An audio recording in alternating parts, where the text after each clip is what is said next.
In addition, in Gaza, the ongoing Israeli offensive and blockade have persisted for 19 months. Over 50,000 Palestinian lives have been lost. Any attacks against civilians and humanitarian workers are not acceptable. I give the floor to the representative of China.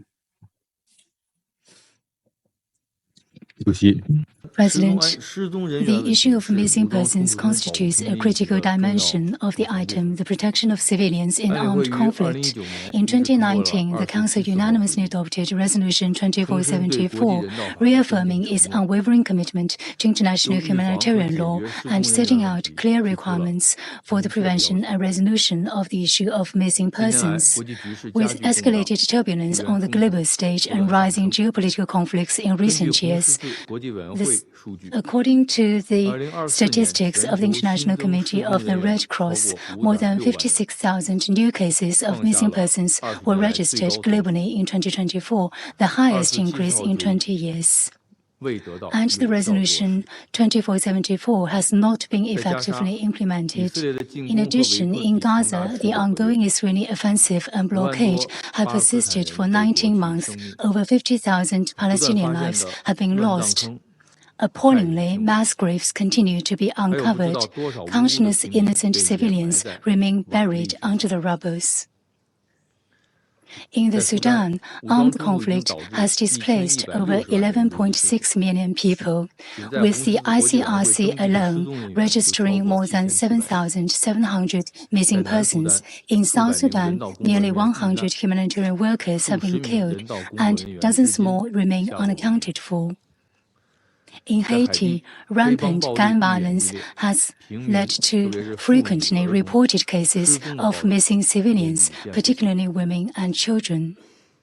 Behind these harrowing facts and staggering figures lie countless heartbreaking stories and shattered families. Wives who've been searching for their missing husbands for decades, mothers digging through ruins with their bare hands, desperately hoping to find their children. The international community must support affected countries in addressing the issue of missing persons and make strenuous efforts to help every scarred family seek answers and find solace. I wish to share 3 observations. First, efforts to address the issue of missing persons must be guided by the international humanitarian law. Any attacks against civilians and humanitarian workers are not acceptable. Parties to conflict bear the responsibility to search for the missing, collect, preserve, and manage relevant information, clarify the whereabouts of the missing to their families, and assist in family reunion. They must also ensure humanitarian access and provide necessary assistance to humanitarian workers. Second, addressing the issue of missing persons requires a focus on conflict prevention and resolution. As long as wars rage on, the tragedy of missing persons may recur. The Security Council must earnestly fulfill its primary responsibility of maintaining international peace and security by vigorously advancing dialogue and negotiation, promoting peaceful settlement of disputes, and preventing the outbreak of conflict in the first place. Parties to the conflict are obligated to implement Council resolutions, achieve an early ceasefire and cessation of fighting, resolve differences through political negotiations, and ultimately eliminate the root causes of conflict. Third, to resolve the issue of missing persons, greater support must be extended to countries concerned.